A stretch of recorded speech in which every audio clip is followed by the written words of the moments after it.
2025년도 하나님께서 행하실 일들을 기대합니다. 믿습니까? 굉장히 저도 기대감으로 가득 차 있는데, 또 한편으로는 은혜가 큰 곳에 어둠의 역사, 마귀 역사가 강력합니다. 따라서 마귀는 2025년도에 어떤 계획을 세울까? 그죠? 마귀도 어떠한 나름의 계급 사회고, 또 분명히 통치 나름의 질서가 있기 때문에 지금 이 작전 아마 모의 회의를 하면서 은밀한 전략들을 분명히 세우고 있을 겁니다. 분명히 세우고 있어요. 그래서 이런 부분에서 우리가 마귀의 괴계를 알고 지피지기 백전백승이기 때문에 또 하나님께서 빛 가운데 노출시킨 마귀의 그러한 숨은 전략들, 또 드러내는 말씀들을 우리가 구할 때, 또 이렇게 하나님께서 이렇게 설파하고자 할 때 오늘도 주시더라고요. 그래서 여러분들과 좀 나누고자 하는데요. 성경 속에는요, 이미 마귀의 어떤 계획들을 무력화할 수 있는 빛의 전략이 숨겨 있어요. 믿습니까? 우리가 마귀의 속성을 잘 알아야 돼요. 그러니까 마귀가 어떠한 전략을 가지고 있느냐보다 마귀가 누구이고 마귀의 본질, 속성을 온전히 이해하면 그 행동 패턴과 행동의 그러한 전략들을 우리가 온전히 이해할 수 있게 돼요. 구약에서부터 신약에까지. 마귀는 속이는 자고, 또 마귀는 참수하는 자고, 꾀고, 이러한 속성을 통해서 어떠한 행동 반경과 패턴을 가지고 그리스도인들을 공략할 것인가. 또 성경의 신약에도 마귀가 빛의 사자처럼 또 의의 일꾼처럼 나타난다고 있어요. 그래서 여러분들이 생각하는 것처럼 무섭게 흉물스럽게 마귀스럽게 나타나는 것이 아니라 교회 안에 가만히 들어와서 자신의 정체를 숨기고 양의 탈을 쓴다. 그래서 우리가 가만히 이렇게 마귀의 이런 괴계나 또 이런 마귀의 고도의 전략들 우리가 분석해 보면 마귀의 그 하나님의 구속사도 점진적인 프로젝트를 갖듯이 마귀의 그 계획, 그 마귀의 괴계, 그 은밀한 점진적인 프로젝트를 온전히 읽을 수 있어야 돼요. 아유, 뭔 소리야? 이게 스피커에 문제가 있어요. 어쨌든 그런 은밀한 전략들이 여러분 숨겨 있는 거 아세요? 우리가 거시적이고 통시적인 큰 숲을 볼 수 있는 전체적인 관점을 갖지 않으면 마귀의 계계를 알 수가 없어요. 그래서 이 구속사 안에 마귀의 활동들, 우리가 행동의 패턴들을 이렇게 우리가 분석해 보면 마귀도 점진적인 어떤 계획을 갖고 있어요. 예를 들면 적그리스도 같은 경우도 전 3년 반은 그죠, 메시아처럼 나타납니다. 이스라엘의 백성, 유대인 민족들에게 삼성전을 지어주면서 전 3년 반은 평화의 리더십을 갖는 그러한 메시아와 같이 그들에게 추앙받아요. 그 리더십이. 그러면서 후 3년 반의 정체를 드러내잖아요.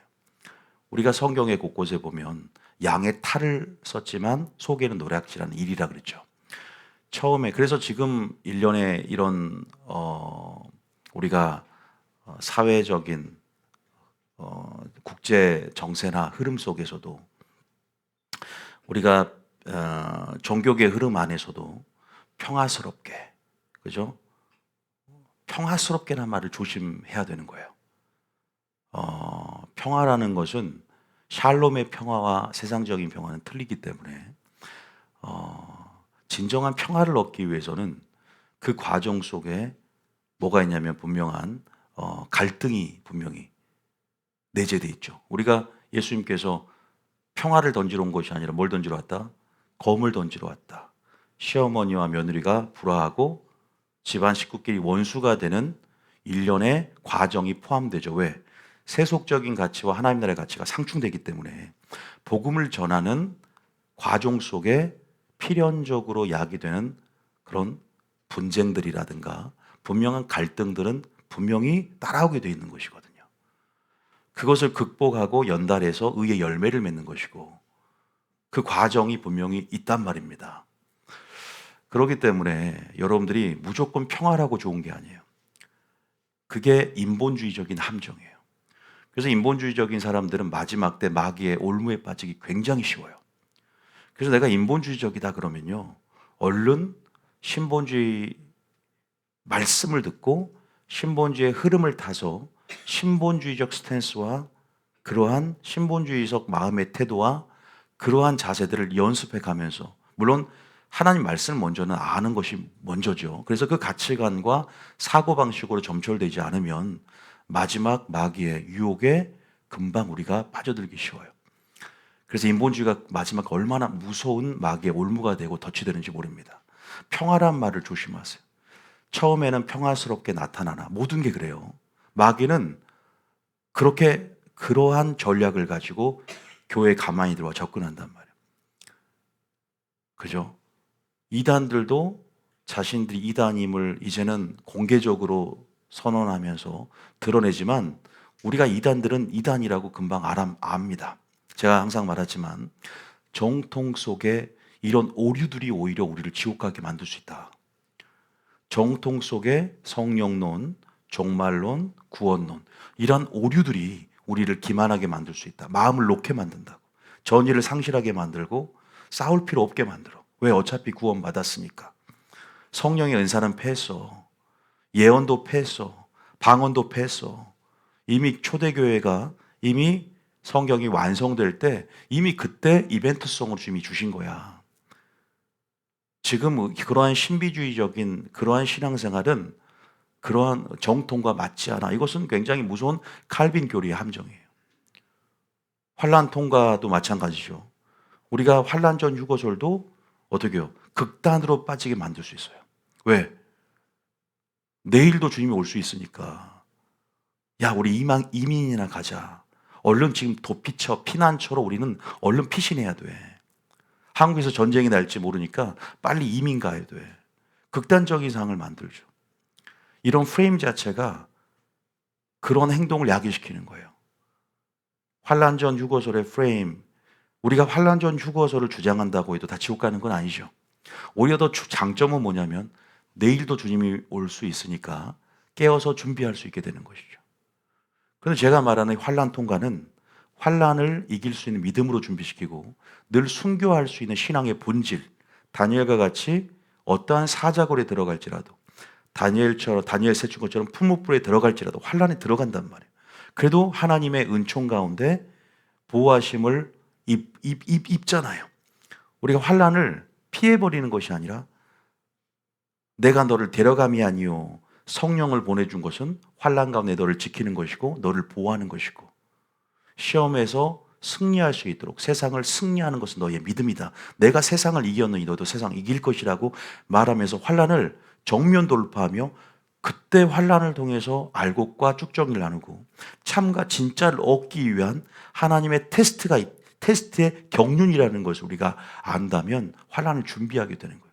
그 환란을 인내를 양산해내고 그래서 우리가 진짜 환란이라는 것이 얼마나 우리에게 유익이 되고 그러한 환란, 구속사 안에서 벌어지는 마지막 적그리스도의 환란도 어떠한 그리스도인에게 의미가 있는지에 대해서 온전히 구속사 안에서 의미를 본질적으로 보지 못하면 그냥 도피성으로 환란 전에 비밀 유언을 주장하게 되는 것이에요. 아니에요. 제가 자세하게 요한계시록 학교를 하게 되면 하나하나 성경적으로 제가 증거를 대드릴 거예요. 이런 것들을 보세요. 교회 안에 가만히 들어와서 이런 오류들이 번져버리면 하나님의 성품도 왜곡되고 우리 신앙이 변질되는 것, 방향성이 틀어지는 것이 얼마나 무서운 것을 여러분들은 보았지 않습니까? 그냥 다 같이 교회 다닌다고, 다 같이 예수 이름으로 찬양한다고 다 되는 것이 아니죠. 열정만 되는 문제가 아니죠. 그 열정이 예수님을 십자가에 못 박은 거 아십니까? 자신들이 나름 섬기는 그 열심이 예수님을 십자가에 못 박았다는 것을 우리는 분명히 깨달아야 된다. 믿습니까? 그래서 우리는 방향성과 열심이 하나가 돼야 돼요. 그래서 마리아의 그 방향성으로 마르다의 그 열심으로 이것이 하나가 되어 온전한 헌신으로 나가야 됩니다. 믿습니까? 그런 얘기를 계속 하고자 하기 때문에 또 하나님은 개혁에 이러한 분명히 빛을 우리에게 주셔서 오류들을 제거하라 온유야. 사람들 그래서 옳은 길 바른 길로 인도해야 된다. 제 목소리는 작을지 모르지만 하나님께서 기름 붓고 또 하나님께서 천사들을 통해서 하나님이 주권적으로 역사하셔서 열방으로 퍼뜨리면 나비 효과처럼 큰 파급 효과 영향력으로 한 영혼이라도 구원받는다면 하나님의 온전한 뜻이 이 땅 이루어지는 것이다. 믿습니까? 여러분들이라도 저는 잘 여러분 속에 오류가 없어서 마귀에게 틈을 주지 않는 그러한 크리스천이 2025년 되기를 예수님 축복합니다. 그래서 이러한 마귀의 전략을 우리가 온전히 이해해야 되는 것이죠. 천사와 같이, 광명한 천사와 같이 빛의 사자처럼 때로는 예수님의 모습으로 처음에 그리스도들을 공략해 나가는 것이죠.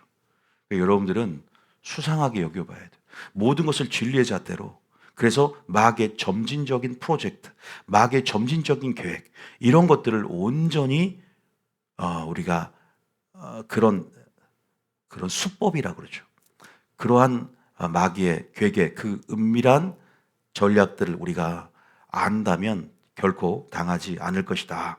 그리고 마귀의 속성을 온전히 이해하라. 그러면 패턴과 그들의 전략들은 다 대동소이하고 구약에서 신약까지 이미 다 성경 속에 감춰져 있다. 그래서 모세가요, 오늘날 마귀가 어떻게 역사할지 그 전략을 알고 미리 모세가 신명기에 숨겨놨어요. 세 가지를. 신명기 13장에 마귀가 얼마나 크리스천들의 약점을 아킬레스건을 성령님은 보호해 주기를 원하지만 천사를 통해서든 마귀는 그것을 밀고 들어와요. 그 약점을 이제는 밀고 들어와서 거기에 견고한 진을 형성을 합니다. 은밀한 지역에, 여러분 안에. 그래서 각각 여러분 자신의 신앙에 약점이 있을 겁니다. 아킬레스건도 있고요. 그런데 그걸 방치해둬서는 안 되는 거죠. 성경은요, 우리가 전신갑주를 입으라 그랬어요. 그리고 참소할 거리들을 주지 말라 그랬어. 느헤미야도 그러잖아요.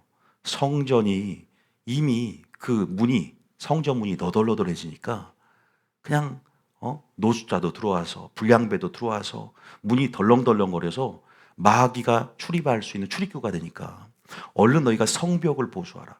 성전을 수축하라.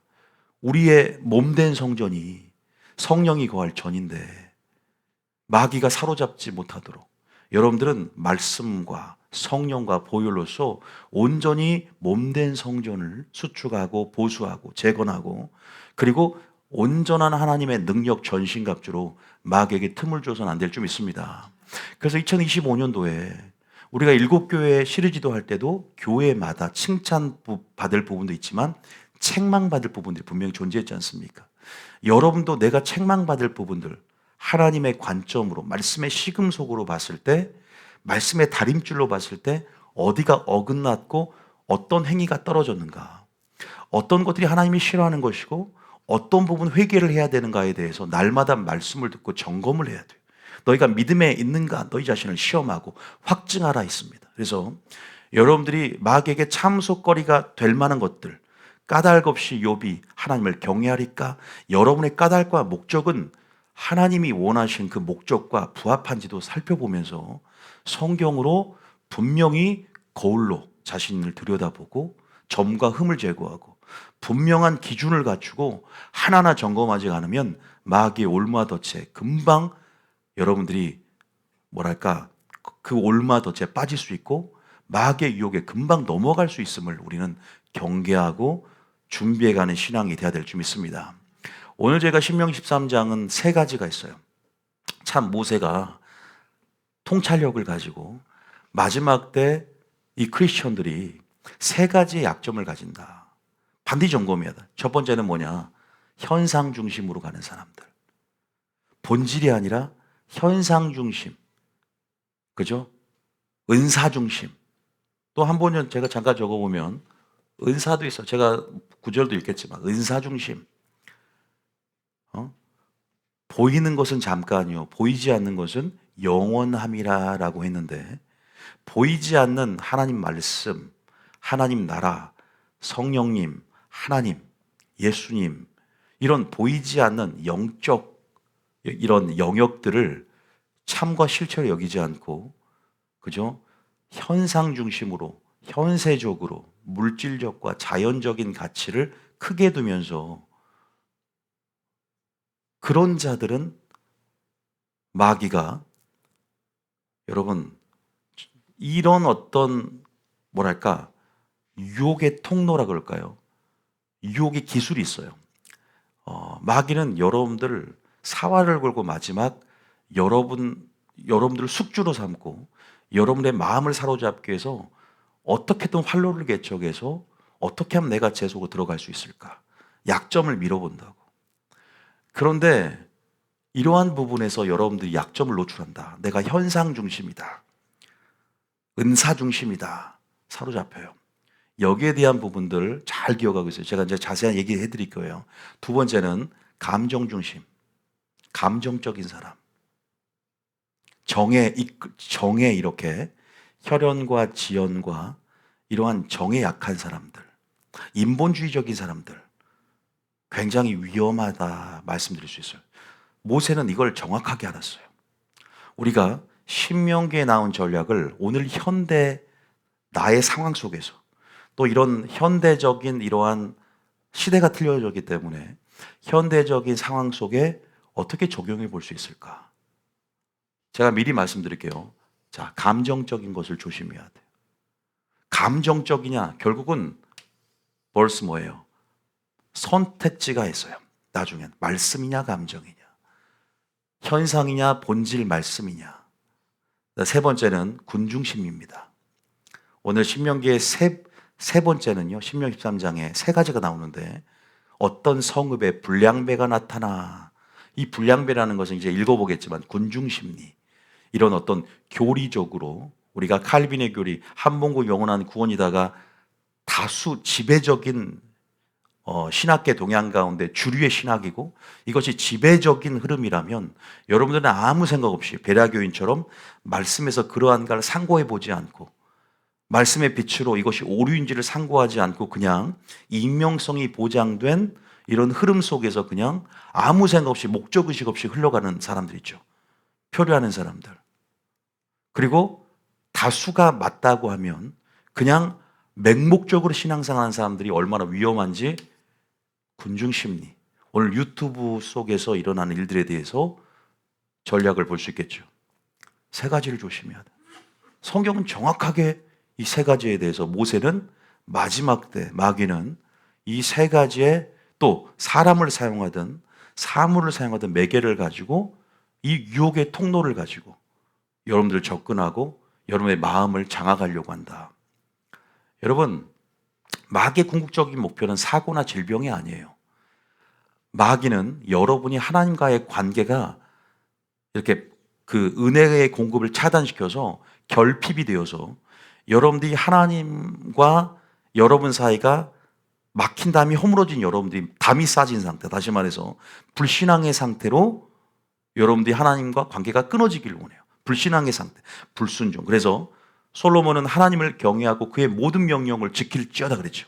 순종하지 않는 불순종의 사람들. 불순종은 관계가 우리가 순종한다는 것은 주님 말씀 안에 거하는 것이고 이것이 포도나무에 가지가 붙어 있는 상태거든요. 다시 말해서 불순종, 불신앙의 상태로 그렇게 하나님의 관계가 결핍되게끔 만드는 것이 최종적인 목적. 그래서 결국은 자기를 따라서 지옥으로 이끄는 게 마귀의 작전임을 우리는 알고 있어요. 그래서 여러분들이 현상, 감정, 군중, 심리 여기에 이것이 꼭 나쁘다고 한다기보다 어떤 말씀과의 이제 선택의 상황 속에 무엇을 택해야 되는 상황 속에서 이것의 중심적인 사람들은 본질을 놓치기 쉽다는 것이거든요. 올매에 빠지기 쉽고 덫에 빠지기 쉽고 그죠? 마귀의 템테이션, 유혹에 금방 넘어지기 쉽다라는 것들을 오늘 모세는 잘 이렇게 우리에게 설명을 합니다. 자, 그 부분들 우리가 한번 다 한번 읽어보겠습니다. 그래서 제가 이 부분들을 한번 적용해서 좀 말씀을 드리고 싶어요. 여러분이 세 가지를 잘 알고 있어야 돼요. 자, 먼저 우리가 신명기 13장 1절부터 한번 읽어보겠습니다. 자, 화면을 보시면 또 여러분 성경을 보시면 첫 번째는 바로 알다시피 선지자나 꿈꾸는 자에 대한 얘기를 합니다. 물론 저는 현상이라고 했지만 은사, 보통 치유나 예언하는 이러한 교회들을 그죠? 좌로나 우로나 이렇게 치우친다는 말이 이렇게 여기 저기 휩쓸려 다니는 사람들이거든요. 보이는 것에 있어서 우리가 금방 현혹되기 쉽다는 것은 우리의 본능적인 경향성이기도 합니다. 그렇기 때문에 믿음의 눈을 열지 못하고 가시적이고 실제적인 하나님의 영광들이 드러나야만이 응답받았다라고 말하고 있고, 뭔가 증거가 나타나야만이 증거를 통해서 하나님의 존재 유무를 판단하는 것이죠. 하나님은 살아계신다. 내가 축복을 받지 못한 하나님이 없다라는 하나님의 부재를 선언하는 것이 본인이 어린아이 신앙임을 드러내는 것이죠. 그러나 상처가 깊거나 또 현상 중심의 어떤 그러한 사람들은 신앙생활 때 이러한 올무하듯에 금방 빠지기가 참 쉬워요. 그래서 바꿔가야 돼요, 이제는. 그래서 저는 계속 저희 교회가 은사에 대한 훈련도 하고, 마지막 은사는 패한 것이 아니라 은사는 지속론을 가지고 계속적으로 예언도 방언도 치유도 기적도 계속 일어난다고 했어요. 증가될 거라고 했어요. 자녀들은 예언할 것이요. 그러면서 예언에 또 예언적인 체질로서 교회가 변모되고, 또 계시의 대중화를 성령 시대에 선언했기 때문에 이제 하나님의 음성을 들으며 인도함 받는 시대가 열어졌다.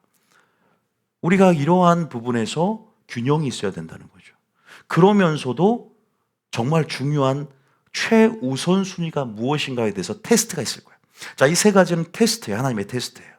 마지막 때 테스트에 합격을 해야만이 여러분들이 승리한다는 거 아십니까? 반드시 알아야 돼요. 마귀가 어떻게 점진적인 프로젝트를 갖고 지금 이러한 유형의 사람들을 스캔하고 분류해서 어떤 계획을 갖고 점진적으로 사로잡을 겁니다.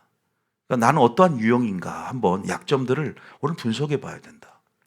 자, 선지자나 꿈꾸는 자가 일어나서 이적과 기사를 내게 보여요. 그죠? 어떤 사람은 야, 선지자야. 꿈꾸는 사람이야. 꿈꾸는 은사가 있어. 야곱처럼. 아니, 요셉처럼. 누구야? 요셉이요? 요셉처럼. 또 다니엘처럼. 꿈꾸는 은사가 있어. 이적과 기사를 봐요. 우리가 이적과 기사라는 건 현상 중심이죠.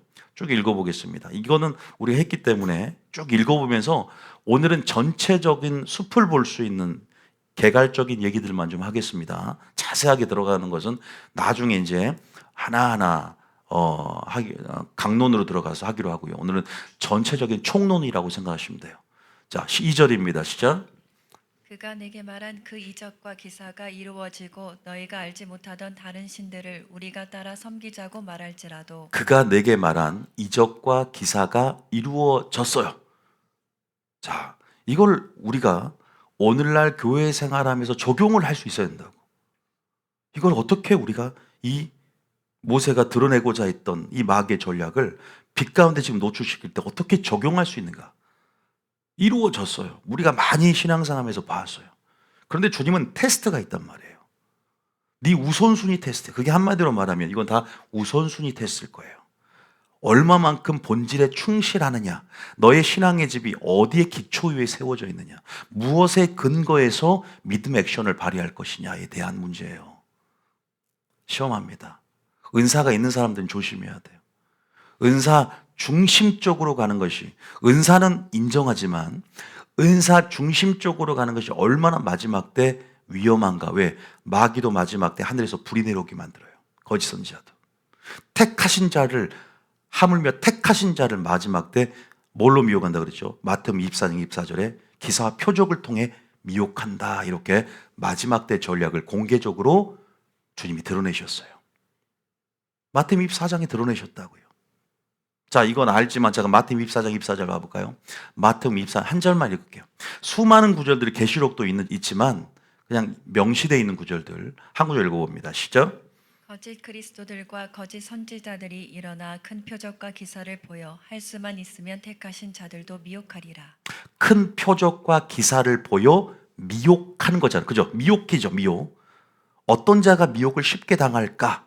현상 중심이죠.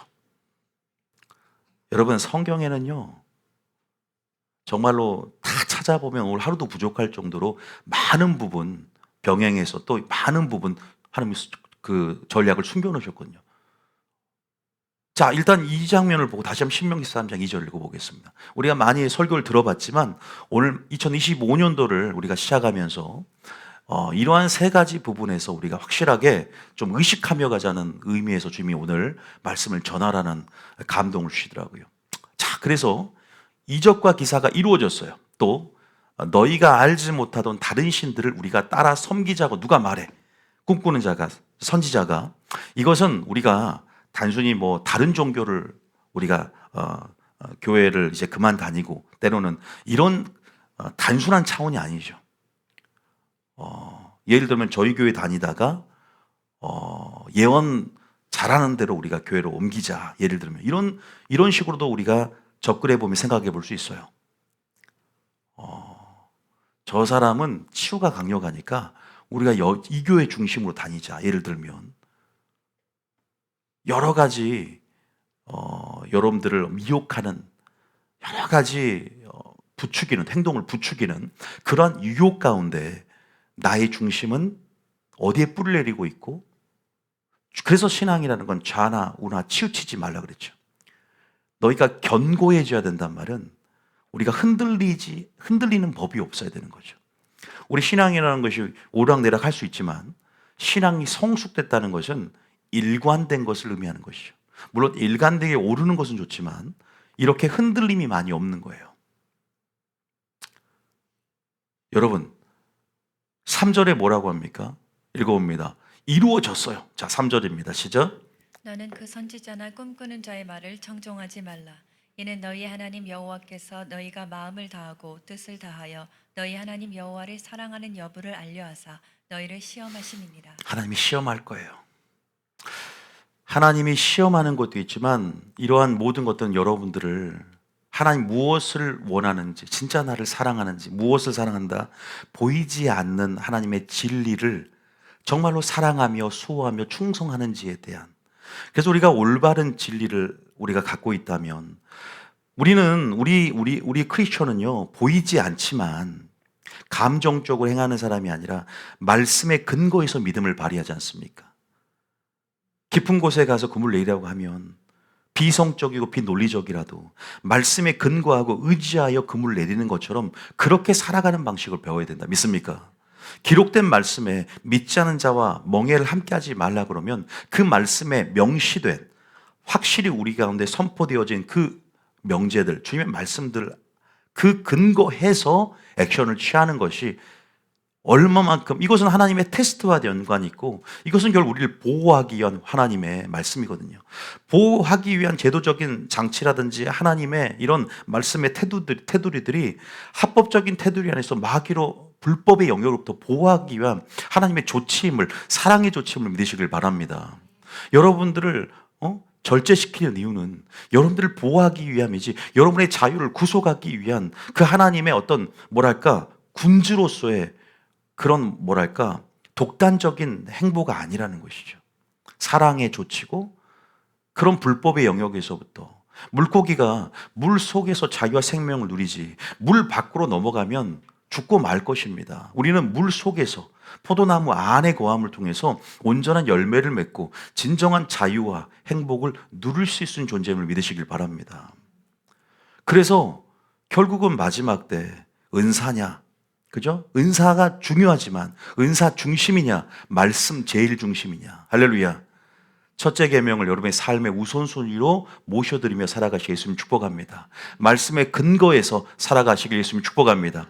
그래서 기록된 말씀이 뭐라고 말했고 진리대로 예수님이 어떻게 사셨는지에 대한 믿음의 주요곧 예수님을 온전히 묵상하며 예수님 가신 그 행보대로 그대로 예수님이 하신 말씀대로 예수님 하신 말과 행동 모든 양식도 우리가 살아가는 것이 마지막 때 우리가 생존, 조금 과하게 말하면 생존할 수 있는 방식이에요. 승리할 수 있는 방식이에요. 믿습니까? 여기에 대한 부분들 제가 예화될 때 하나님의 사람 그 예화를 든 적이 있어요. 왕상 우리가 한 번만 더 예를 들고 두 번째로 넘어갈게요. 왕상 13장 16절에 여러분 이 얘기 아실 겁니다. 왕상 13장 얘기는 제가 참 많이 했습니다. 이 사람이 여로보암에게 마지막 요시야 왕이 마지막 종교개혁을 일으켜서 300년 후에 이 재단들을 완전히 다 개혁을 하는 슬로건을 가지고 또 김원희 목사처럼 완전히 남유다 북이스라엘 파쇄하며 전무후무한 개혁을 세울 거라고 이미 300년 전에 여로보암 그 악한 왕에 가서 예언을 합니다. 기적까지 행하면서. 그래서 하나님께서 뭐라고 말하냐? 너는 그 죄악된 땅에 가서 물도 먹지 말고 떡도 먹지 말라 그랬어요. 함께 그 모든 죄악에 참여하지 말라는 퍼포먼스가 있겠죠. 그래서 왔던 길로도 돌아가지 말고 죄의 길을 밟지도 말고 미련 갖지도 말고 하나님이 명령하신 이미 기록된 말씀 우리에게 제시한 거예요. 오늘날 어떻게 적용할까요? 기록된 말씀 우리에게 주셨단 말이에요. 그럼 우리는 진리의 잣대 가운데 기준을 정확히 알아. 그런데도 이 왕상, 이 나온 하나님의 사람이 누가 꼬셔요? 선지자가 꼬십니다. 자, 아까 그랬죠? 선지자나 꿈꾸는 자가 너희를 미혹한다. 자, 우리가 만약에 하나님의 사람, 이 선지자가 똑같은 선지자가 꼬시니까 만약에 선지자가 아닌 사람이 꼬셨다면 넘어가지 않았을 거예요. 첫 번째, 여러분들이 이렇게 유혹당할 때는 기도원 원장님이 됐던 아주 기도를 많이 한 신령한 사람들이 뭔가를 말할 때는 금방 혹하는 경향이 있어요. 똑같아요. 얘도 선지자. 보세요. 뭐라고 하냐. 16절 읽어볼게요. 한번 읽어봅니다. 16절입니다. 시작. 대답하되 나는 그대와 함께 돌아가지도 못하겠고 그대와 함께 들어가지도 못하겠으며 내가 이곳에서 그대와 함께 떡도 먹지 아니하고 물도 마시지 아니하리니. 이 떡도 먹지 않고 물도 마시지 않는다는 말은 기록된 하나님의 말씀을 얘기해요. 아시겠죠? 왜? 주님이 계속 우리가 13장 흐름을 보면 떡도 물도 마시지 말라라는 주님의 음성을 분명히 듣고 계속 여로보암도 제시할 때 다 거부를 하고 왔는데 넘어가 버린 거야. 우리 집에 와서 떡과 물을 마셔라. 이러면서 마음을 열게끔 한 게 뭐냐면 나도 선지자라 하면서 베델의 늙은 선지자가 미혹을 해요. 물론 이것도 하나님의 테스트였을 거야. 자, 17절 보면 알죠. 17절입니다. 시작.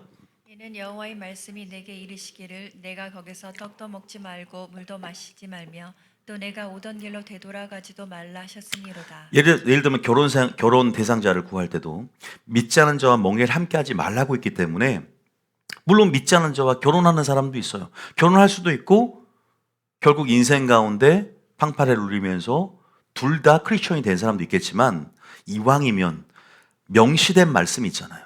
그럼 믿지 않은 자와 멍에를 함께하지 않고 결혼하지 않는 게 하나님이 말씀하시는 정도라는 거죠. 정도. 바른 길. 마귀가 합법적으로 틈탈 수 없는. 왜 길을 돌아가요?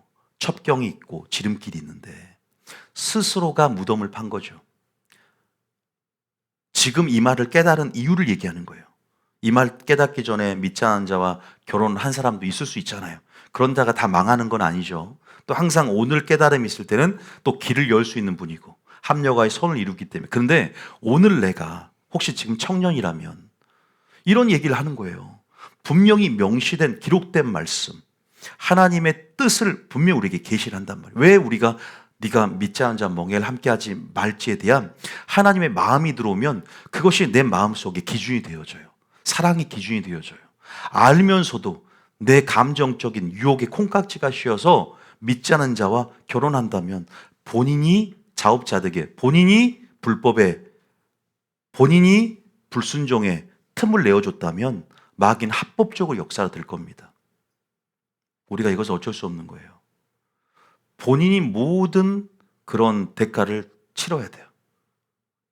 왜?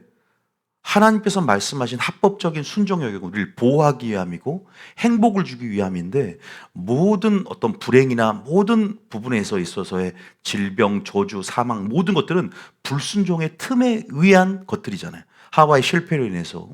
그래서 불순종이라는 것은 하나님 보실 때 안타까운 거죠. 마귀로부터 그죠? 보호하심 받을 수 없는. 그래서 빨리 회개하고 돌이키라는 거예요. 회개해서 빨리 합법의 영역으로 들어오면 내가 너를 보호하겠다, 용서하겠다. 할렐루야. 그게 하나님의 사랑인 줄 믿습니다. 우리 이거 아시지만 다시 한번 주님의 성령께서 우리 안에 상기하기를 원하시는 거죠. 그래서 순종하는 것이 얼마나 행복인 줄 아냐. 그래서 올바른 진리를 알고 그 진리의 기준대로 살아가는 것이 그것이 바로 형통이고 행복이다라고 말씀하세요. 믿습니까? 신명기 10장 13절에도 내가 오늘 너의 행복을 위하여 명령과 규례를 위하여 법도를 지키라 하지 않았느냐 그랬잖아요. 신명기 10장 13절 이거 그대로 두고 벌써 읽어봅니다. 시작. 내가 오늘 내 행복을 위하여 내게 명하는 여호와의 명령과 규례를 지킬 것이 아니냐. 순종하면 뭐가 온다? 행복이 온다. 믿습니까? 그래서 그 행복한 삶을 위해서 우리는 또한 순종하는 거죠. 여러분 다시 한번 왕상 13장 17절 다시 한번 기록된 말씀, 명시된 말씀 다시 한번 읽어봅니다. 시작. 이는 여호와의 말씀이 내게 이르시기를 내가 거기서 떡도 먹지 말고 물도 마시지 말며 또 내가 오던 길로 되돌아가지도 말라 하셨음이로다. 여기까지는 순종을 참 잘했어요. 여기까지 됐으면 얘는 그죠? 하나님께서 얘를 영화롭게 쓸 것이고 또 이름을 존귀케 쓸 것이고 그리고 아주 평탄하고 아주 하나님께서 승승장구한 삶을 살았을 텐데 나중에 사자에게 찢겨 죽어요. 어떤 불순종을 한 줄 아세요? 그 다음 절입니다. 시작. 그가 그 사람에게 이르되 나도 그대와 같은 선지자라. 그죠? 이 사람의 약점은 뭐냐면 예를 들면 어떤 목사님이 예언을 못해요. 근데 사모님은 신령한 은사를 가졌어. 예언 사역을 잘해. 이 목사님에게 하나님 다스리는 은사를 주셨고 성도들 다스려야 되는데 이 사모님이 말씀은 좀 없어. 근데 예언 사역은 뛰어나. 그러니까 갑자기 이제 이 틈이 벌어져서 이세벨 형이 딱 들어오면요. 조종형이 들어와요. 그러면 이 말씀보다 이 사모님이 교회를 장악하기 시작하는 거야. 물론 그것이 말씀과 부합되면 어느 정도는 서로 협력하며 교회를 이끌어갈 수 있겠지만 질서도 무너지고 나중에 말씀을 뛰어넘어서 마치 이세벨 형을 너희가 용납했다라고 했던 두아디라의 책망처럼 이 목사님도 예언이 평소에 동경에 다시 말해서 초자연적인 하나님의 신령한 방식들이 굉장히 부러웠던 거야. 그래서 자기의 어떤 이 은사, 이 기록된 말씀보다 예언이 더 신령스럽게 보일 때가 오잖아요. 그럴 때 확 미혹당하는 거예요. 말씀이 아닌 것들은 다스리는 은사로 커트시켜주고 어떤 질서 안에서 이런 것들이 균형 있게 예언사에게 자리 잡게 해줘야 되지만 그러니까 교회가 말씀이어 세워지는 것이 아니라 신앙이 예언이어 세워지다 보면 확 유혹을 당할 수 있는, 미혹을 당할 수 있는 거예요. 그러니까 어떻게 돼요? 마찬가지인 거예요. 기록된 말씀을 붙잡고 가다가 선지자라 뭔가 선지자라고 하니까 동일하게 여기서 확 넘어졌어요. 먼저는 그죠? 그러면서 두 번째 수는 뭐예요? 천사 얘기를 합니다. 평소에 이런 신령한 초자연적으로 주님 나 응답해 주세요. 기름이 부어지는 데 있어서 현상이 나타나야만이 기도가 응답됐다고 생각하면 안 돼. 방언을 하는데 막 액션이 크고 막 크게 난리 부르스를 쳐야만이 그죠? 방언 같다라고 하면 안 돼. 때로는 그래서 비행기를 타고 가는데 미친놈인 줄 알아요. 조용히 스카바카라바시 이렇게 할 수도 있고 또 신사적으로도 할 수 있고 또 뜨겁게 기도할 때는 뜨겁게 기도할 수도 있는 것이고 어떤 자기가 기준을 가지고 신령한 그 수준을 척도를 가늠하는 부분들이 있어요. 우리 종교성에 또 어떤 주술적인 미신적인 우리의 뿌리의 영향력이 있단 말이에요. 믿음이면 되거든요. 믿습니까? 모든 것들 믿음이 더해지고 믿음 안에서 이런 것들이 하나님께 연락이 되어지는 부분들이 있는데 우리 한국인들은 약간 그런 주술적인 미신적인 요소들이 신앙적인 것과 좀 믹스된 형태들이 많아요. 그러다 보니까 믿음은 딱 제껴놓고 어떤 액션으로 주님 앞에 보이려는 행위가 있어요. 행동으로만. 율법적인 것이죠. 그게 굉장히 율법적인 형태예요. 하나 율법적인 형태. 저는 그런 것들을 깨기 위해서 기도의 본질도 설명을 많이 했잖아요. 기도가 단순히 양으로 채우지 마라. 믿음이 더해져야 되고 1분의 기도, 10시간의 기도 어떤 것이 강력할 수 있냐. 1분의 기도가 예수님으로 선포 한마디가 더 10시간보다 강력할 수 있다. 제가 그러한 부분에서 기도의 종류, 기도의 본질에 대해 설명드렸어요. 물론 양이 많아야 되는 것은 인내하는 믿음 안에서 그렇게 우리의 양을 채워야 될 부분도 분명히 있는 것이지만 믿습니까? 이해되시죠? 여러분들이 흐름을 타고 왔기 때문에 금방 이해가 될 거예요. 계속 들으신 분들은. 보세요. 두 가지가 약점인 것이어서 먼저 선지하고 말하니까 점검을 안 해. 그냥 공신력을 가지니까 선지자라는 직임이 그냥 맹신해 버리는 거예요. 천사, 나는 천사 경험하지 않고 나는 주님이 그냥 감동으로 주셨는데 천사가 나타났어. 천사가 여호와의 말씀으로 내게 이르기를. 근데 천사가 이런 말을 했나요? 아니죠. 하나님이 떡도 물도 먹지 말고 마시지 말라고 했고 얘는 천사가 먹으라고 했어. 천사가 높아요? 하나님 높아요? 하나님 높죠. 주님 뭐라는 줄 아세요? 속임이라 그러죠. 근데 속임을 당해서 들어가 버렸어요. 이것을 왜 우리에게 말씀하시느냐. 마지막 때 우리는 무엇 중심이냐를 봐야 돼요. 특히 은사가 있는 사람들. 우리 교회는 은사가 폭발적으로 부어질 거예요. 마지막 때.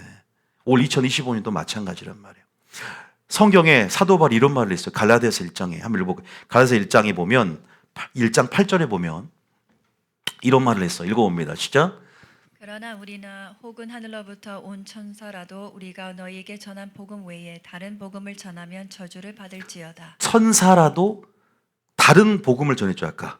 그러면 천사라도 저주를 받는데. 그래서 우리는 분명히 알아야 됩니다. 하나님의 테스트가 분명히 있고 우선순위 테스트. 그래서 항상 본질을 최우선으로 우리가 어떤 것이 나의 삶의 첫 번째 계명이고 첫 번째 우선순위인가, 여기에 대한 나의 믿음의 성숙의 테스트들을 하나님이 할 거예요.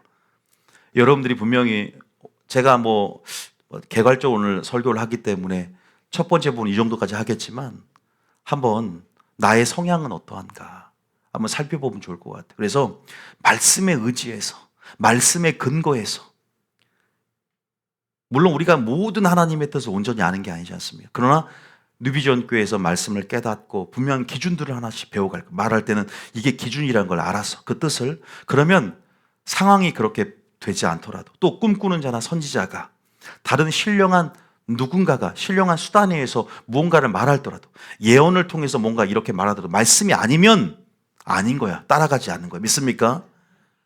제가 예언 사역을 해드렸더라도 그것이 말씀과 부합되지 않는다면 쓰레기통에 버리시라는 거야. 믿습니까? 뭘 따라가라? 기록된 말씀이 길이 됩니다. 믿습니까?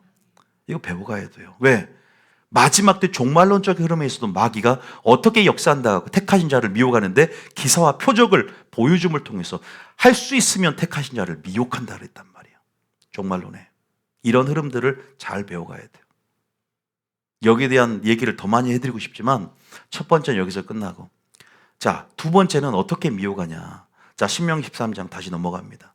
신명기 13장 아까 4절 신명기 13장 4절에, 자, 마이크 상태 안 나쁘죠? 자, 4절 읽어봅니다. 시작. 너희는 너희 하나님 여호와를 따르며 그를 경외하며 그의 명령을 지키며 그의 목소리를 청종하며 그를 섬기며 그를 의지하며. 당부하는 거예요. 하나님께서 철저하게 하나님을 경외하고 명령을 지켜서 하나님의 뜻으로 전신갑주 입고 무장해라. 결국 보세요. 오늘 하는 것 전부 다 진리의 말씀을 먼저 알아야 되고 진리의 말씀으로 전신갑주를 입는 삶이 얼마나 중요한가를 분명히 역설적으로 설파하고 있는 거예요. 나중에 다 무엇 중심이냐. 결국 진리를 알아야 또 진리 중심으로 살아가는데 먼저는 진리를 들어야 되지 않습니까? 진리를 알려면 진리를 들으러, 말씀을 들으러 와야죠. 그런 교회를 찾아야 되고 그런 목사를 통해서 말씀을 들어야 되고, 혼자 깨닫는 건 한계가 있어요. 그래서 교회마다 오중직임 교사를 두고, 그래서 너희는 그에 가서 배우라. 하나님의 질서 안에서 그렇게 또 역사하시기 때문에 혼자 신앙생활 하는 것은 살아남을 수 없어요. 마지막 때 공동체성의 비밀을 이해하면서 다니엘의 세 친구의 공동체성의 비밀을 이해야만이 환난을 이긴다. 믿습니까? 결코 혼자서 열매 맺을 수 없는 거예요. 그래서 좋은 교회와 좋은 영적 지도자를 선택은 여러분의 몫이기도 하지만 사활을 걸 정도로 좋은 대학교, 좋은 직장, 이것보다 더 중요한 가치가 바로 교회라고 믿습니다. 저는 감사해요. 목회자 된 것도 감사하고. 자, 그래서 5절에 보면 그냥 무서운 말이나 선지자나 꿈꾸는 자를 뭐하라? 죽여라는 것은 따라가지 말고 그만큼 심각성에 대한 부분들을 분명히 얘기하고 있다. 전 여기에 대해서는 더 이상 하지 않겠습니다. 그 다음 두 번째 전략은 바로 이겁니다. 두 번째는 감정적인 사람들, 정에 약하고 이렇게 막 거절 못하는 사람들 있죠. 이러면 안 돼요. 단호해야 돼요. 자, 5절, 6절 읽어볼게요. 물론 그냥 그렇게 거절 못한다는 것이 착함의 부류에는 포함될 수 있지만 우리가 하나님 말씀이면 선을 그을 수 있는 용기, 또 착해서 거절 못하면 설교도 제대로 못해요. 성도 눈치 보느라고. 마지막 때는 용기와 정의와 능력이 있어야 한다 그러잖아요. 용기라는 것은 신본주의 스탠스에서 나오는 용기거든요. 그냥 저도 사람이 무서워요. 저도 무서움이 많아요. 덜덜덜 떨어요. 근데도 신본주의 스탠스에서 하나님이 더 무서우니까 지옥은 안 가야지. 그래서 타협하지 않으려고 애쓰는 것이지. 제가 겁이 많아요. 왜 웃어요? 겁이 많다고요. 그런데 진짜 지금 이렇게 평안해 보이지만 다리 떨고 있는 거 안 보이시죠? 자, 일단은 6절 보세요. 두 번째입니다. 시작. 내 어머니의 아들 곧 내 형제나 내 자녀나 내 품의 아내나 너와 생명을 함께하는 친구가 가만히 너를 깨어 이르기를 너와 내 조상들이 알지 못하던 다른 신들. 두 번째 유혹의 통로는 가정이에요. 가정. 그리고 친한 막역지의 친구들. 이런 친구들이나 이런 친구들이 여러분들을 꿰잖아요. 야, 다른 교회 가자. 야, 너 다니는 교회 이단이야. 거기서 나와야 돼. 예를 들면 바로 뭐 하나님 믿지 말자 이런 얘기는 안 해요. 다 하나님 믿는 사람들이 많아도 보통 형제가 형제를 참소하고 가정 안에 믿지 않은 자보다 믿는 자들이 다른 흐름으로 여러분들을 꿰을 수가 있거든요. 예수님이 가신 길이 아니라 예수님이 가시지 않는 길로 우회해서 편하게 가는 길을 택하는 쪽으로 여러분들 미혹할 수 있어요. 자, 여기서 보면은 어머니의 아들, 곧 내 형제나 자녀, 내 품의 아내, 사랑스러운 혈연과 지연으로 묶여 있는 사람들. 이런 사람들 쉽게 거절하기 쉽지 않잖아요. 묶여 있기 때문에 인생을 함께, 묶여서 함께 가는 동반자이기 때문에 나만 따로 뭔가 하긴 쉽지 않지 않습니까? 그럼에도 불구하고 네가 살려면 어떻게 처신해야 되는지에서 말하고 있어요. 그냥 가족이 좋으니까 가족 따라서 지옥 갈 겁니까? 아빠가 엄마가 교회 다니지 말라니까 교회 안 다닐 거예요. 물론 오늘 여기서 오해하지 말 것은 가정에 대한 가치와 중요성에 대해서 하나님께서 폄하하고 이단처럼 가정과 분리돼서 가정을 떠나서 교회 생활만 하라는 이단적인 얘기가 아니야. 저같이 말하는 것은 우선순위의 개념이고 그런 양자택일의 상황 속에 무엇을 택할 것인가에 대해서 분명히 얘기를 하고 있는 거예요. 자, 첫 번째는 현상 중심의 사람. 두 번째는 저는 그것을 감정이라고 그냥 얘기를 했습니다. 감정 중심. 가족이다. 아주 친한 친구들을 조심해야 돼. 그들이 권하는 체감관. 그 책이 여러분의 삶과 운명을 완전히 틀어볼 수 있다. 정말로 마지막 때는 관계 선택이 중요하고 관계를 절연하든지 완전히 끊어버리는 것도 굉장히 지혜로운 선택이에요. 반드시 끊을 사람 지금 빨리 끊어야지 관계 거절을 못해서 그것이 나중에 여호수아가 끊지 못했던 엽수 민족이 그 옆구리에 가시가 되고 채찍이 되는 것처럼 나중에 올무가 될 거예요. 끊어낼 사람들은 빨리 끊어내고 믿지 않은 그런 사람들은 그것이 영적 주도권을 여러분이 갖지 못하게 만들고 그 흐름에 휩싸이게 만들고 여러분 믿음을 떨어뜨린다면 여러분이 말로는 전도할 대상이에요. 전도할까요? 하지만 여전히 지금 끌려다니고 있잖아요. 전도도 못하고 여전히 때를 온다고 하지만 여전히 끌려가고 있다고. 아니에요. 여러분도 살아야 돼요. 천하를 얻고도 제 생명을 구원하지 못하면 여러분 자신도 소중하고 여러분의 믿음도 지켜가야 되거든요. 이거 균형이 일어나야 돼요. 저는 전도한다고 해서 그 명분을 가지고 여러분 오히려 세상으로 귀화해버리고 더 세상 깊숙이 들어가는 많은 사람들을 봤습니다. 사창가 그 여자들을 전도한다고 포주가 돼버리고 인터넷 음란물을 연구해서 자기는 그 음란 애들 정복한다고 음란물 보다가 중독에 빠진 그 실제적인 일화들이 굉장히 많아요. 세상의 힘은 굉장히 강력하다는 걸 알아야 됩니다. 믿습니까? 그래서 우리가 마지막 때 조금 적극적인 자세도 중요하지만 소극적으로 이런 것들을 멀리하고 뱀처럼 지혜롭게 빠지는 것이 중요한 것이에요. 딱 절연해야 돼요, 관계를. 그래서 복이 된 자는 악인의 꾀를 쫓지 아니하고 오만한 자리에 앉지 아니하며 죄인의 길에 들어서지 않는 거 믿습니까? 지혜로운 삶의 방식을 택해야 돼요. 지금 마지막 때잖아요. 그래서 거룩한 자는 거룩한 자끼리. 제가 하는 말이 성경적이에요. 여러분 그냥 하는 말이 아니라 물론 전도하지 말라는 것이 아닙니다. 또 오해를 하면 이것이 사람의 상태에 따라 틀려요. 영적 주도권을 가져서 진짜 불신자 남편을 전도해서, 물론 가족이니까 전도를 해야겠죠.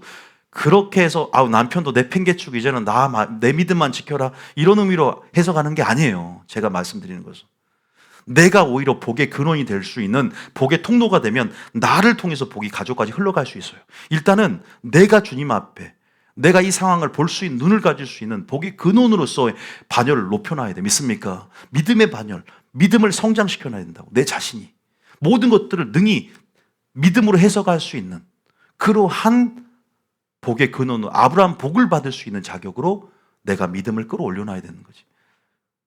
이 사람 저 사람 맞춰준다고 남편이 이 교회 적응 못하니까 초신자 교회로 가자 그러다 둘 다 초신자 흐름 안에서 방언도 못하고 그러다가 둘 다 망할 수가 있어요.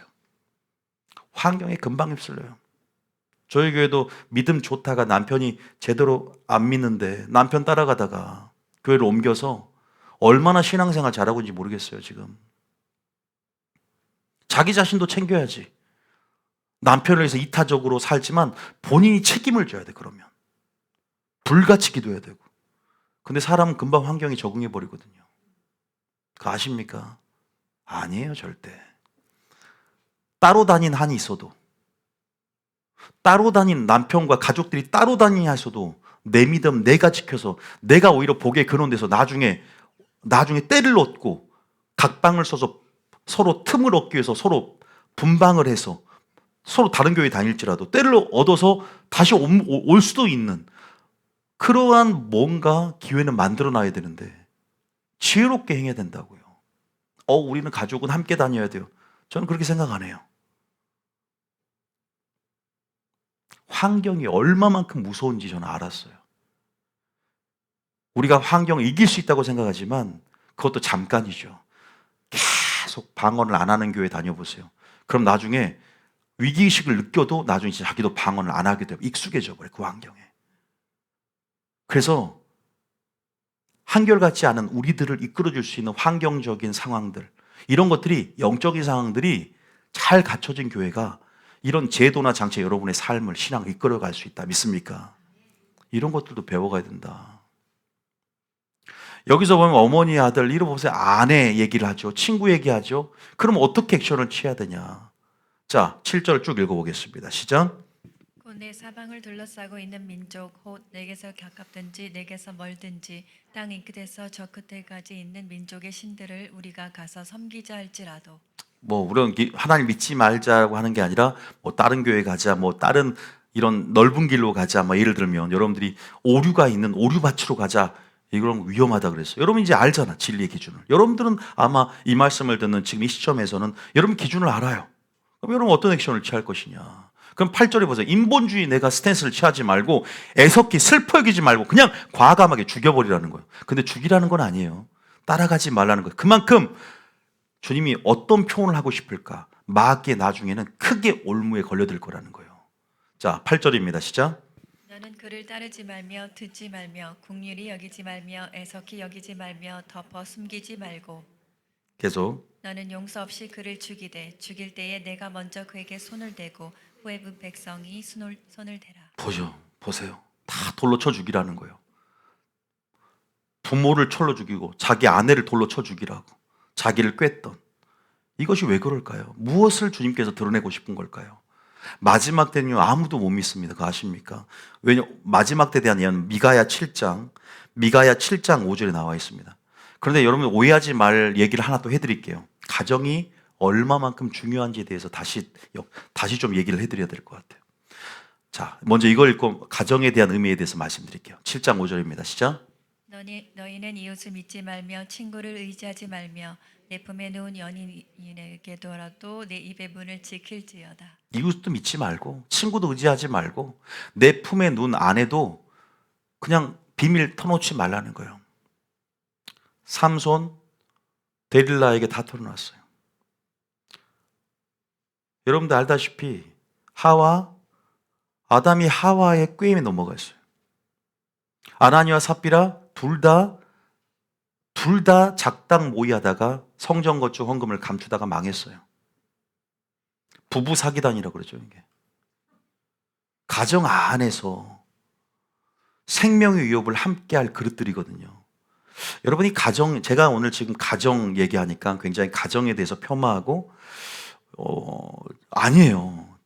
저희 교회는 그 어떤 교회보다 가정을 소중히 생각하고 마지막 마의 작정이 가정을 해체하는 것임을 안단 말이에요. 가정은 반드시 지켜야 돼요. 부부간의 사랑이 가정이 하나님 나라 모형이 되는 거예요.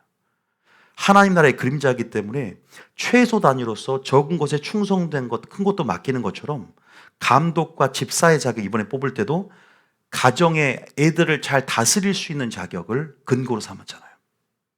그리고 너희가 기도가 막힌 이유는 아내에게 함부로 했을 때. 그 얘기도 베드로전서에 나와요. 성경에 보면은 너희가 친족과 가족을 함부로 하거나 돌보지 않으면 불신자보다 악하되. 부모를 공경하라. 근데 고르반, 부모에게 효도하지 않고 마땅히 효를 배우지 않으며 너희가 쓸 것을 하나님께 드리기만 하고 부모를 돌보지 않는다. 부모가 지금 생계를 유지할 수 있는 그러한 신체적인 조건도 지금 의식주도 해결하지 못한 상황 속에 부모를 내팽개친다. 이것은 불신자보다 악하다 그랬어, 하나님께서. 부모를 공경하라. 약속 있는 첫 계명. 이렇게 주면 가정의 중요성에 대해서 마귀도. 근데 제가 지금 말한 거 보면 꼭 가정을 해체하고 가족과 선을 긋는 이단들이 쓴 수법 같잖아요. 아니에요. 균형이에요. 그러나 그럼에도 불구하고 주님이 이렇게 말했어요. 누가복음 14장에 보면 26절에 보면 뭐라고 하냐. 누가복음 14장 26절에 읽어봅니다. 시작. 무릇 내게 오는 자가 자기 부모와 처자와 형제와 자매와 더욱이 자기 목숨까지 미워하지 아니하면 능히 내 제자가 되지 못하고. 여전히 우선순위 테스트예요. 말씀이냐 부모의 말이냐. 물론 부모는 그 권위 자체, 나를 낳아주시고 가족 안에 부모로서 아내로서 위치가 있고 부부의 도가 있고 부모와 자식 간에 도가 있단 말이에요. 믿음의 도가 있어요. 성경에서 말한 그 믿음의 도대로 순종하며 그 권위 아래 순복하는 것. 믿지 않은 부모라도 내게 세워진 권위 가운데 그 자체 부모의 권위로서 존중하고 효도하는 것은 마땅히 자식의 도리다. 믿습니까? 그런데 부모가 교회 가지 말라. 부모가 단순히 이 교회는 이단이니까 다른 교회 가자. 이거 들어야 되는 거예요. 물론 지혜가 있어야 되지만 그때 우리가 우선순위 가운데 어떤 것이 옳은가를 생각해보면 선택할 수 있어야 된다. 믿습니까? 제 말은 그 말을 얘기하는 거예요. 가정을 내팽개치라는 게 아니라 가정이 얼마나 중요해요. 저도 그래서 교회를 모이길 힘쓰지만 때로는 교회 안 와도 남편 밥 제대로 못 해주고 올 거면 교회 오지 말라고 한 말이 예전에 저희 아버지가 했던 말이에요. 24시간 철야를 할 때 아내들이 저희 아버지가 그래요. 남편 믿지 않는 남편 밥도 안 해주고 그렇게 행실을 통해서 하나님을 드러내지 못할 거면 철야 오지 말라고 그냥 예배 오지 말라 그랬어요.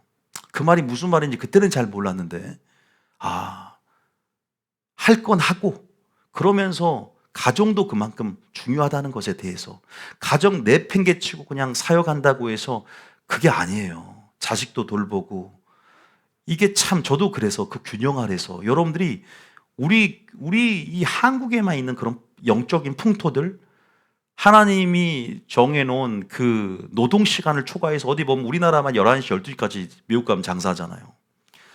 적당히 쉬고 적당히 내 몸도 지켜가면서 지혜롭게 사역을 해야 장기로 보면 승리하는데 그래 나는 노는 것도 하나님 일이라고 생각을 해요. 그런데 지혜가 있어야 되는 부분에서 너무 율법적인 잣대에 묶여서 한계를 초과해. 물론 때로는 열심을 부려서 하나님께서 어떤 시간을 초과해서 할 때는 있지만 인도하심을 따라서 너무 자기 의로 자기의 상처 반응으로 목회를 하는 것도 분명히 있는 것이거든요. 자기의 명성을 위해서.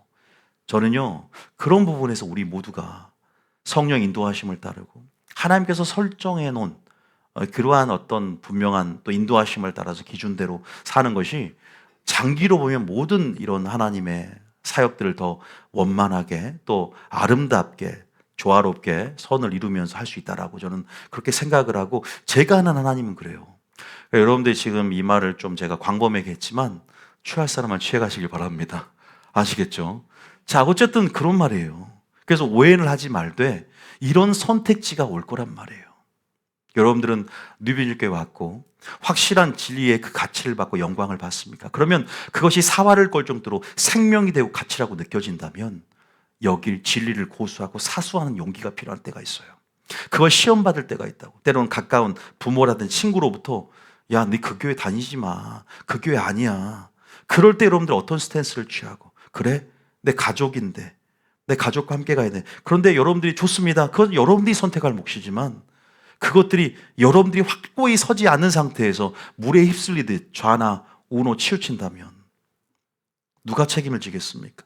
이런 테스트들이 있다면 무릇 내게 오는 자가 자기 부모와 처자와 형제와 자매와 더욱이 자기 목숨까지 미워하지 않아요. 미워하라는 것은 그만큼 고향과 친척과 아버지 집을 떠나라 그랬잖아요.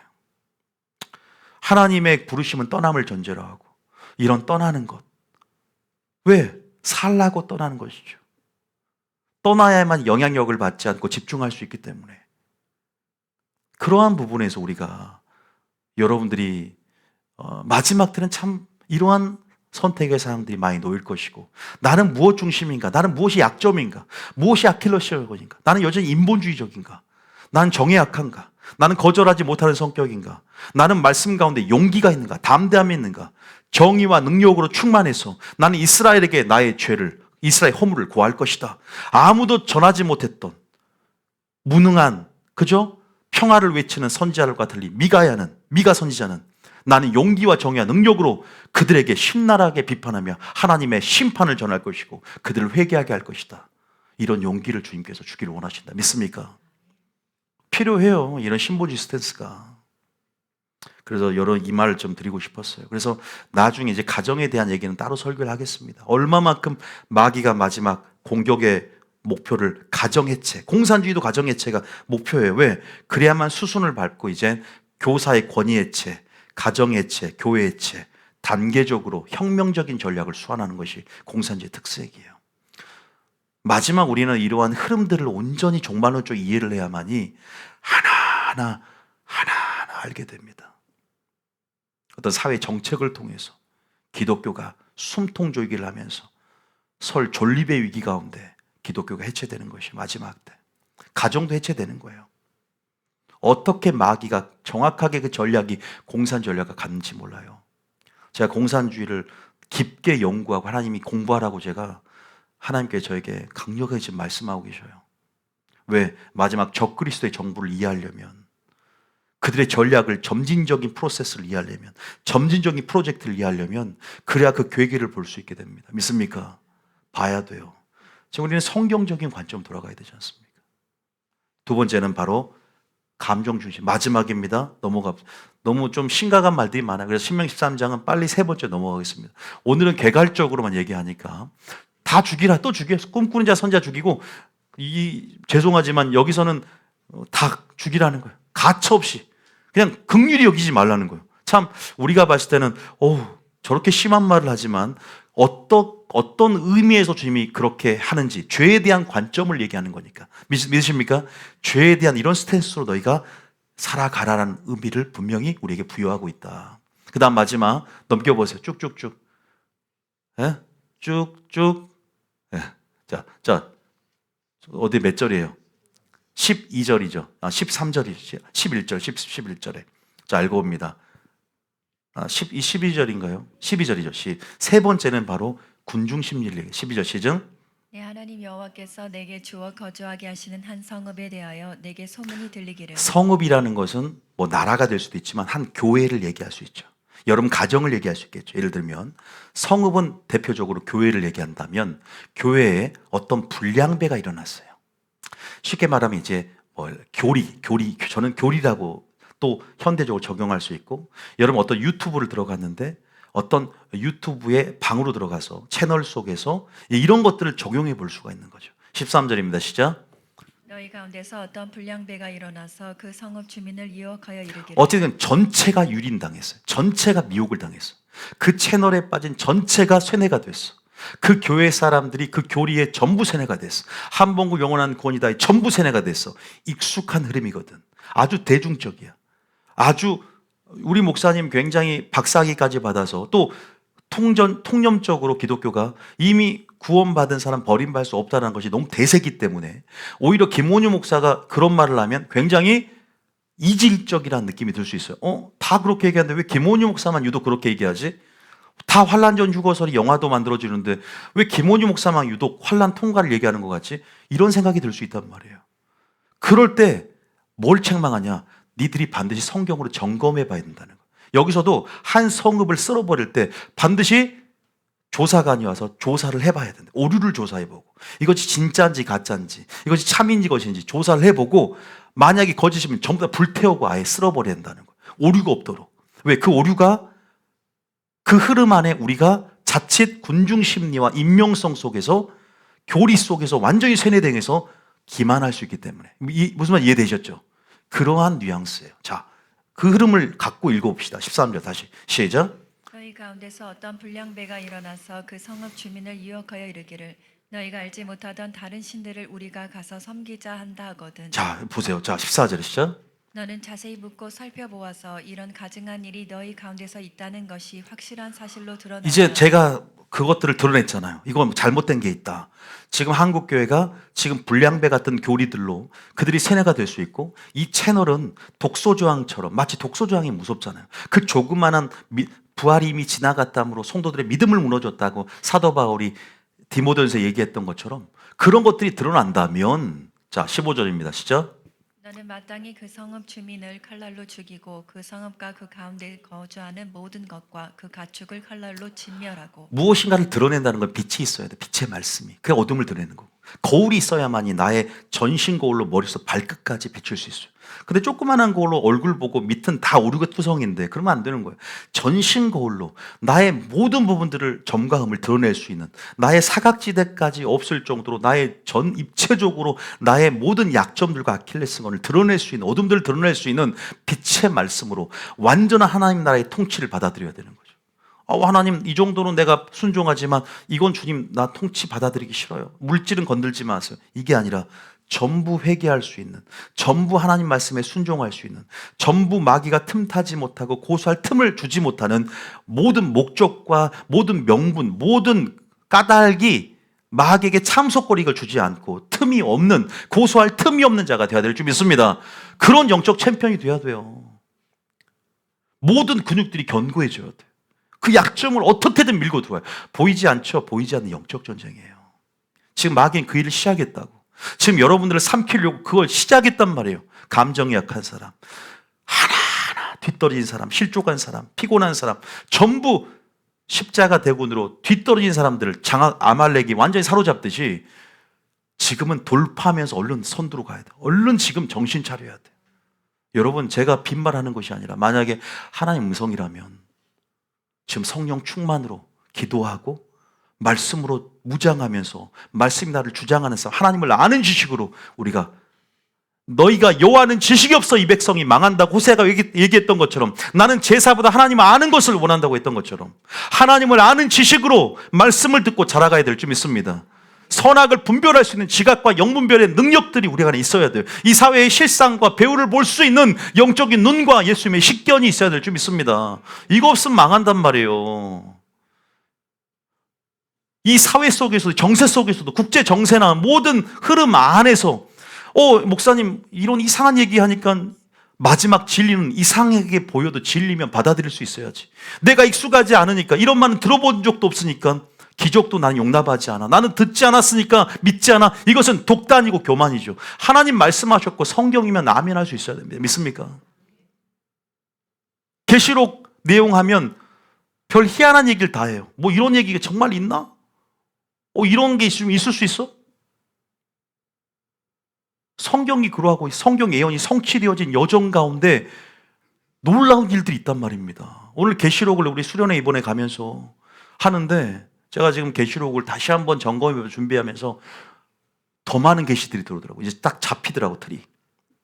이제 계시록 용어들 또 이제 마지막 때 우리 성도들이 이제는 이번 연도는 계시록의 흐름 안에 들어가야 되겠구나. 마지막 종말론적 흐름 안에서 이들이 하나님께 주시는 메시지가 있구나라는 걸 내가 확실히 알았어. 이제 그런 용어들을 풀어내고 그런 키워드들을 풀어낼 때 익숙해져야 돼. 익숙해져야만이 승리한다. 믿습니까? 익숙함이 능력이 되는 거예요. 전부 다 그때는 칼날로 진멸하고 그때는 바벨론 성에서 나와야 되는 거예요. 그땐 그 오류 속에서 파묻혀서 죽을 수가 있어요. 그러니까 얼른 하나님의 형상을 왜곡시키는 그곳에 나와서 그 채널 구독 취소해야 돼요. 유튜브도 마찬가지예요. 유튜브 잘못 듣고 있다가는 계속 구독 안 누르면 그 관련된 설교가 계속 나오잖아. 그러니까 그게 줄은 거라고 착각을 해. 거기서 빠져나와야 되는데 구독을 취소하면 이제 다른 설교가 들기 시작하는데 유튜브가 그렇게 마귀가 활동하는 장이에요. 거기서 그것만 듣고 있다 보니까 이제 세뇌가 되는 거야. 다른 건 안 들려. 문제가 뭐냐? 관점이 딱 들어와요. 한 번 사람이 선입견과 관점이 들어오면 설교도 안 들려. 다른 설교가 안 들리기 시작하는 거예요. 그래서 종말론은 처음에 어떠한 관점과 해석학적인 틀을 갖고 보느냐가 중요한 거예요. 아니면 그 관점으로 그게 기준이 되어서 다른 설교 안 들어와요. 그래서 어린아이와 같이 모든 것을 겸손 내려놓을 수 있는 그러한 부분에서 이제 그 기초 위에 집도 아주 빠르게 지어갈 수 있는데 자기의 집을 세워놓으면 자기의 집을 무너뜨린 시간이 또 있단 말이에요. 그럼 또 기초 쌓을 때 그래서 마땅 행할 길을 어린아이에게 가르치라. 늙어서도 그 법이 떠나지 않는데요. 믿습니까? 그래서 어린아이 같은 심령을 갖는 사람들이 빨리 말씀 흡수하잖아요. 어린애 같은 심령을 갖는 사람들이 말씀을 빨리 흡수하고 겸손한 사람들이 말씀을 빨리 흡수해서 마지막 비가 내리고 창송하고 바람이 불어도 무너지지 않는 집이 될 줄 믿으시길 바랍니다. 2025년도는 굉장히 중요한 해이기 때문에 위로부터 하나님 계시를 하나님의 급한 마음으로 저를 통해서 대언할 것이고 저도 그 중요성에 대해서는 많은 선지자들이 이제 뉴비전교회 새 첫날부터 마지막 때 비밀이 열어질 거라고 그랬어요. 입을 통해서. 아니, 그 제가 한 말이 아니라 그렇게 예언을 해줘요, 저한테. 동일하게 그래요. 분명히 여러분들이 듣고 이것이 성령이 교육해 주시는 음성이라면 일곱 교회처럼 깨닫고 결국 일곱 교회 주시는 말씀은 책망도 뭐냐면 말씀으로 돌아가라 이 말이에요. 너희가 단순히 현상 중심, 단순히 감정 중심, 교리 중심, 군중 심리 중심, 마지막 그러한 물에 물 탄 듯 술에 술 탄 듯 줏대 없이 하지 말고 베레아 교인처럼 너희가 성경에 그러한가 맞는가를 상고하면서 기록된 말씀 안에 합법적인 영역으로 들어와서 신앙생활하라. 믿습니까? 주님께서 말씀을. 그래서 이것만 읽고 마치겠습니다. 사도행전 17장 10절. 더 해야 되는데 오늘은 개괄적으로 이런 부분에서 여러분들이 이 전체를 한번 보면서 그렇지. 이런 자 11절 읽어봅니다. 시작. 베레아에 있는 사람들은 데살로니가에 있는 사람들보다 더 너그러워서 간절한 마음으로 말씀을 받고 이것이 그러한가 하여 날마다 성경을 상고함으로. 날마다 성경을 상고함으로. 그래서 빛을 항상 있는 곳으로 가서 빛에 익숙해질 때 빛 가운데 어둠이 드러나니까 위조 지폐만 어떻게 위조 지폐를 우리가 이게 분별할 수 있는지 거기에 집중하지 말고 참 지폐를 익숙하게 우리가 만져보고 연구하면 위조 지폐가 어떠한 패턴을 갖고 공략을 할 전략을 들어올지라도 어떠한 수법도 다 알아채듯이 보스피싱이 됐건 참 진리, 참 미세 익숙해서 우리가 하나님이 누구인가를 더 집중해서 알게 될 때 그 빛 가운데 마귀가 누구인지 알게 된다. 믿습니까? 근데 하나님을 아는 것은 등한시하고 적그리스도가 누구인가? 마귀는 어떠한가? 마귀를 크게 보면 결국은요 잠깐은 이길 수 있을지 모르지만 장기적인 전략에 실패합니다. 믿습니까? 그런 부분에서 우리는 하나님이 누구인가를 배워가야 돼요. 여호와는 지식이 없어 이 백성이 망한다고 했던 호세아 4장 6절의 말씀처럼 호세아 4장 6절 한번 봐보세요. 호세아 4장 6절 다시 한번 이거 읽고 찬양 하나 준비해 주세요. 호세아 4장 6절 시작. 내 백성이 지식이 없으므로 망하는도다. 내 백성이 여호와라는 지식이 없어 망한답니다. 그래서 호세아 6장 6절에 뭐라고 하냐? 호세아 6장 6절 4장 6절에서 6장 6절에 시작. 나는 인애를 원하고 제사를 원하지 아니하며 번제보다 하나님을 아는 것을 원하노라. 그래서 마리아를 기뻐했던 거예요. 하나님을 알기 원하는 것. 할렐루야. 그래서 마지막 때는 적그리스도 어둠의 경영 시나리오보다 하나님의 경영 시나리오, 하나님이 누구인가를 아는 것에 집중하고 빛에 집중할 때 어둠의 전략은 드러날 것이다. 믿습니까? 그러나 분명히 하나님을 아는 지식 바탕 위에 마귀의 전략도 이렇게 설교를 들으면요. 오늘 세 가지 측면의 자기를 점검해 보면서 철저하게 기록된 말씀 중심.